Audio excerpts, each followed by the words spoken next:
안녕하세요. 축진막입니다. 휴가 갔다 온 동안 축구계에 정말 많은 일이 일어났더라고요. 특히나 토트넘이 완전 폭주를 하고 있는데 진도를 따라잡기 어려울 만큼 여러 일이 일어났던 것 같습니다. 저는 바다 갔다 왔는데요. 친구들이랑 맨발로 축구하다가 발에 가시가 박혀가지고 오늘 정형외과 가서 발에 마취 주사 맞고 가시 빼고 왔습니다. 어쨌든 여러분들 여름에 바다 가실 때 맨발 조심하시고요. 자, 그럼 본론부터 얘기를 해보겠습니다. 토트넘이 모하메드 쿠두스라는 웨스트햄의 윙어를 영입했고요. 등번호는 20번을 달 예정이라고 하고 이적료는 5,500만 파운드, 우리 돈 약 1,023억이라고 합니다. 이번 영상에서는 눈여겨볼 데이터들, 또 토트넘에서 모하메드 쿠두스를 어떻게 활용할 수 있는지, 그리고 토트넘이 쿠두스를 영입한 게 좋은 건지 나쁜 건지 제 개인적인 생각과 프랭크 감독과는 잘 어울릴 수 있는지 제 생각을 말해보도록 하겠습니다. 그리고 그 이외에도 모건 깁스 화이트, 또 마두에케 이런 선수들의 영상을 계속해서 만들 예정이니까 계속해서 보고 싶으시다면 구독 눌러주시고요. 시작해보도록 하겠습니다. 먼저 쿠두스는 23-24 시즌, 24-25 시즌 이렇게 두 시즌 동안 웨스트햄에 뛰면서 정말 여러 자리를 경험 많이 했었는데요. 퍼센트로 따졌을 때는 주로 오른쪽 윙어 자리에서 많이 뛰었습니다. 왼쪽 그림을 보시면 오른쪽 윙어에서 40%, 왼쪽 윙어에서 20%, 스트라이커 자리에서 15% 요런 비율로 뛰었고요. 토트넘이 왼발잡이 오른쪽 윙어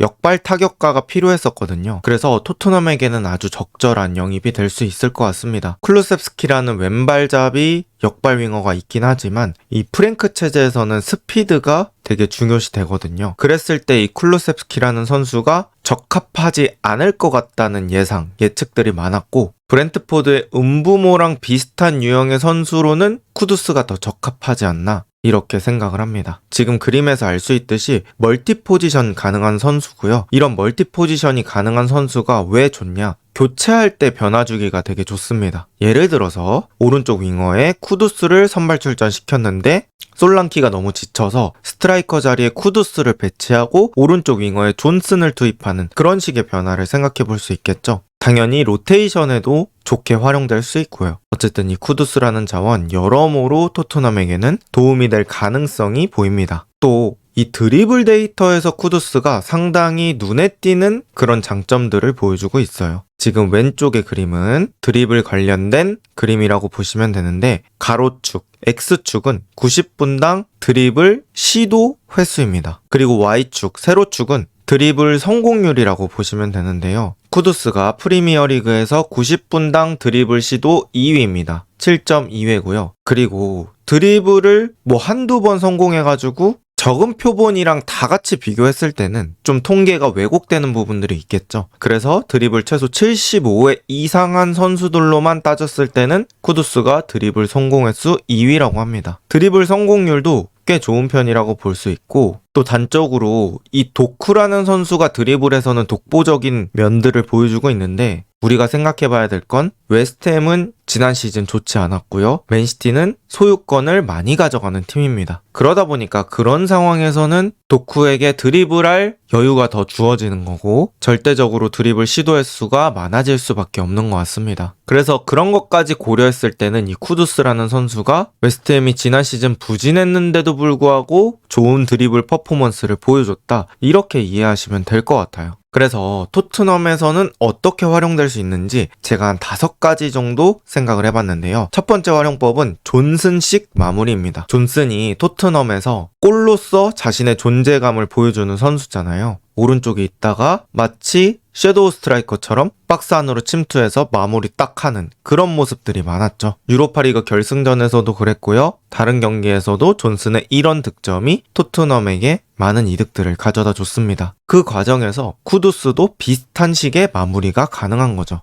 지금 왼쪽에서 손흥민 같은 선수가 수비를 끌어당겨 놓고 똑같이 우도기가 손흥민 등 뒤로 오버래핑을 합니다. 이 과정까지는 또 포스텍 축구에서 꽤 많이 나왔던 장면이죠. 그리고 솔랑키가 가운데 쪽에서 센터백들 끌어당기면서 미끼 움직임 만들어주고 박스 뒤편 공간에 쿠두스가 들어갈 수 있는 알맞은 사이즈의 공간이 생깁니다. 그때 쿠두스가 솔랑키보다 늦게 침투하면서 무도기의 컵백을 받아줄 수 있는 그런 위치로 이동하고요. 여기서 존슨과의 차이가 뭐냐면 존슨은 이런 상황에서 공을 받아서 슈팅을 때린다고 하면 오른쪽 발목을 열지 않는 이상 왼발로 마무리하는 게 더 깔끔하게 마무리가 될 수 있습니다. 하지만 왼발은 존슨의 약발이었죠. 그런데 쿠두스는 여기서 왼발로 니어로 감아찰 수도 있고 파포스트로 돌려놓을 수도 있기 때문에 더 자연스러운 자세에서 슈팅이 가능하다는 거고요. 아무래도 약발보다는 파워 조절이라든지 코스 조절이 더 쉬울 수 있습니다. 그래서 존슨과 비슷한 움직임만 가져가 줄 줄 안다면, 그 골 냄새를 잘 맡을 줄 안다면 더 나은 퀄리티의 마무리가 될 것으로 예상이 됩니다. 그래서 토트넘에서 이런 존슨식 마무리, 존슨이 아니어도 쿠두스가 가능하다, 이렇게 얘기할 수 있겠고요. 그 다음 세미 1대1입니다. 이 표현은 그냥 제가 만든 표현인데요. 사실 시즌 중에 골키퍼, 그리고 상대 수비수 1명, 그리고 우리 팀 공격수 1명, 이런 경우가 거의 없죠. 그래서 뭐 박스 안에 수비 2-3명 정도 있을 때 쿠두스가 1대1 돌파를 가지는 거, 그걸 저는 세미 1대1이라고 표현했고요. 지금 그림과 같은 장면이라고 보시면 됩니다. 그래서 쿠두스가 이런 세미 1대1에서 큰 장점을 보여줄 수 있는 선수죠. 사실상 토트넘이 쿠두스를 영입한 이유, 지금 왼쪽에 보이는 이러한 세미 1대1 장면을 기대하기 때문이겠죠. 쿠두스가 힘이 또 좋기 때문에 약간 아프리카 특유의 탄력을 이용해서 좋은 드리블을 보여줄 수 있고요. 또 안쪽으로 치고 들어오면서 강력한 마무리 능력을 보여줄 수 있습니다. 그리고 아까 말씀드렸던 것처럼 좋은 1대1 돌파 능력을 가지고 있기 때문에 슈팅각을 만드는 데까지는 그렇게 어려울 것 같진 않습니다. 그런데 물론 이제 쿠두스가 프리미어 리거기 때문에 옆쪽에 좋은 선수가 있다면 충분히 밀어줄 수 있는 선수는 맞아요. 그런데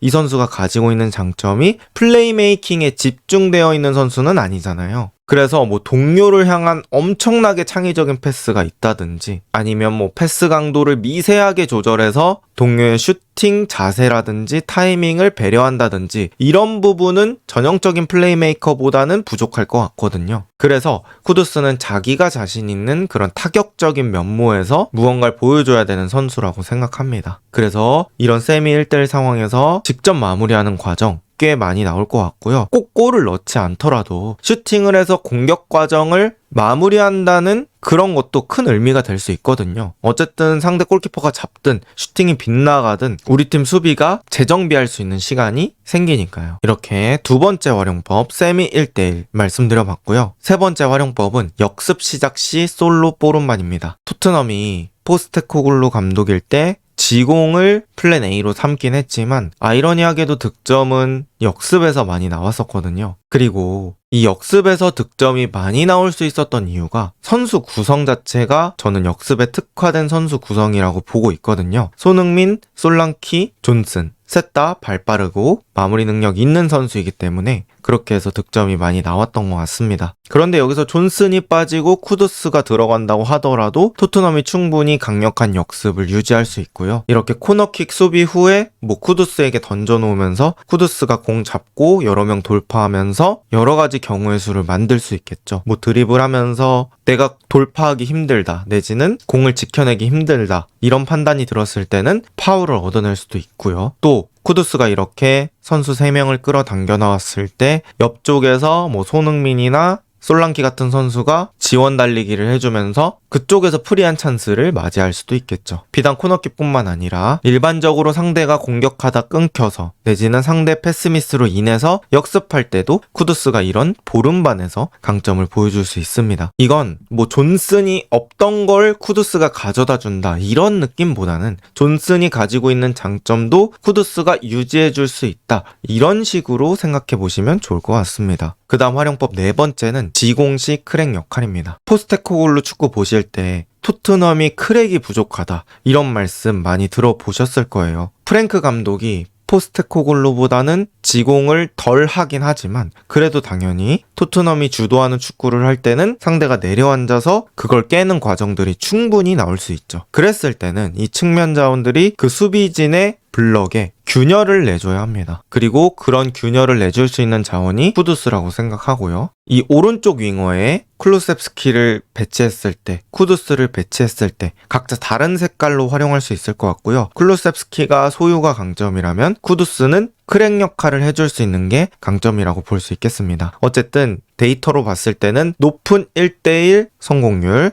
강력함 이런 것들을 보여주고 있기 때문에 지공 상황에서도 충분히 드리블 돌파가 가능한 유형으로 예상이 되거든요. 그리고 이 왼발잡이 크랙 역할, 사실상 토트넘에게는 없는 카드라고 보면 돼요. 일단 토트넘이 왼발로 따지면 쿨루셉스키 내지는 뭐 브라이언일까지 가볼 수는 있지만 그렇게 만족스러운 퀄리티를 가진 크랙 역할을 해줄 수 있는 선수들은 아니죠. 그런 어떻게 보면 토트넘에게 갈증 같은 부분들을 쿠두스가 충분히 해소해줄 수 있지 않나 이렇게 생각이 됩니다. 그런데 쿠두스가 뭐 크로스 정확도라든지 플레이메이킹 이런 것들은 주무기가 아니기 때문에 지켜봐야 되는 부분이라고 생각을 하거든요. 그건 토트넘 안에서 충분히 성장이 또 가능한 부분이라고 볼 수 있겠고, 플레이메이킹 같은 부분은 선수들이 경험이 누적되면서 이 축구에 대한 눈치라고 할까요? 축구 도사라고 부르는 그런 부분들이 있잖아요. 그런 부분들이 성장하는 경우가 많기 때문에 충분히 시간을 가지고 기다려봐도 되는 부분이라고 생각합니다. 그리고 활용법 5번째, 후방 빌드업 시 개인 능력 활용이 있습니다. 토트넘이 뭐 뒤에서 후방 빌드업 할 때 마냥 또 짧은 패스의 반복으로 빠져나오는 게 쉽지 않을 거예요. 짧은 패스를 선호한다고 하더라도 일정 순간에는 패스할 길이 없어서 이 측면에서 개인 능력으로 빠져나와야 하는 타이밍이 무조건 존재할 텐데, 그런 데서 이 쿠두스라는 선수가 아주 큰 역할을 해줄 수 있습니다. 지금 같은 상황에서 아래쪽에 상대적으로 수비 숫자가 많을 때 개인 능력으로 풀어주고 뭐 손흥민 쪽으로 반대 전환을 해준다든지, 반대로 생각할 수도 있습니다. 손흥민, 우도기, 비수마, 반더벤 이쪽에서 상대가 전방 압박을 할 때 푼 다음에 반대쪽에 있는 쿠두스에게 주고 쿠두스가 거기서 역습 시작점이 되는 그런 것도 상상해 볼 수 있겠죠. 그래서 어쨌든 이 쿠두스의 개인 능력이 후방 빌드업에서도 충분히 활용 가치가 있다, 이렇게 볼 수 있을 것 같습니다. 여러 가지 정리를 해봤는데 제 생각에는 뭐 쿠두스에게 엄청 다양한 역할, 뭐 게임을 디자인해라, 전체적인 게임을 조율해라 이런 역할보다는 한 가지 뾰족한 역할을 심어줬을 때 더 파괴력을 낼 수 있는 선수라고 생각하거든요. 토트넘에서는 브렌트포드의 음부모가 했던 역할을 부여받으면 충분히 잘 수행할 수 있는 선수라고 생각이 됩니다. 그래서 조금 더 돌파, 마무리 이런 것들에 집중하는 윙포워드식으로 활용하면 어떨까라는 생각이 들고 있습니다. 그래서 여러 가지 측면들을 고려해 봤을 때는 이 정도면 합리적인 영입인가? 라는 걸 생각해 봤을 때 저는 그렇다고 생각하는 편이거든요. 이제 디애슬레틱 같은 언론사에 의하면 웨스트햄이 7월 10일까지 프리미어리그 팀 한정으로 뭐 바이아웃이 8,500만 파운드다 이런 얘기들이 있었잖아요. 그런데 그 가격을 생각했을 때는 쿠두스가 당연히 비싼 영입이 될 수 있는데 실제로 거래가 체결된 건 5,500만 파운드 선에서 체결이 됐잖아요. 그래서 이 가격을 생각했을 때는 저는 괜찮은 영입이 아닌가라는 생각이 있습니다. 물론 이정료 5,500만 파운드, 1,023억도 결코 싼 건 아니에요. 그런데 최근에 이적 시장 물가가 워낙 미쳐 날뛰고 있죠. 리그에서 좀만 잘했던 선수라고 하면 5천만 파운드가 넘는 건 기본이고, 거기다가 나이까지 어렸을 때는 정말 부르는 게 값이죠. 그런데 그런 것까지 따지고 또 프리미어리그 2시즌 경험이 있는 것까지 따졌을 때는 저는 뭐 충분히 질러볼 만한 가격이 아닌가라고 생각이 듭니다. 그리고 토트넘에게 없던 유형이잖아요. 그래서 이런 것도 충분히 가산점이 들어간다고 생각하고요. 이 5,500만 파운드라는 이적료에 충분히 반영이 된 부분이라고 볼 수 있을 것 같습니다. 그런데 쿠두스가 지난 시즌만 봤을 때는 냉정하게 이 정도 가격 물음표가 뜰 수 있을 거예요. 하지만 웨스트햄이라는 팀의 사정도 고려를 해봐야 되는 부분이라고 생각하고요. 폼이 아예 떨어졌던 건지 팀 때문에 떨어졌던 건지는 이번 시즌이 시작하면 확인해 볼 수 있을 것 같습니다. 그렇다면 새로운 감독 프랭크와의 궁합은 어떨까요? 저는 이 프랭크 아래서의 첫 영입이라는 게 또 의미가 있을 것 같습니다. 어떤 감독이 새로 시작할 때 처음 영입되는 선수는 상징성이 있다고 봐야 하거든요. 그런데 그 첫 영입이 쿠두스가 된 거고, 감독에게 처음 시작할 때 힘을 실어주기 위한 영입이라고 보면 될 것 같습니다. 마티스 텔이라는 선수가 있긴 하지만 텔은 겨울부터 쭉 있던 선수이기 때문에 저는 쿠두스를 첫 영입이라고 얘기한 겁니다. 그리고 또 기존에 사용하던 브렌트포드의 음부모라는 선수와 공통점이 있는 유형이라고 생각을 해서 이 프랭크라는 감독이 비슷한 역할로 사용하면 충분히 잘 쓸 수 있지 않을까라고 생각을 했습니다. 그리고 쿨루셉스키보다는 프랭크 감독의 축구에서는 조금 더 활용하기 편하지 않을까라는 생각이 있기 때문에 저 개인적으로는 궁합 나쁘지 않을 것 같다라고 생각을 하고요. 여러 가지 측면에서는 한번 지켜보고 싶을 만큼 기대가 되는 선수라고 생각합니다. 과연 쿠두스는 토트넘에서 어떤 퍼포먼스를 보여줄 수 있을까요? 그리고 프랭크 감독과의 궁합은 어떻게 될까요?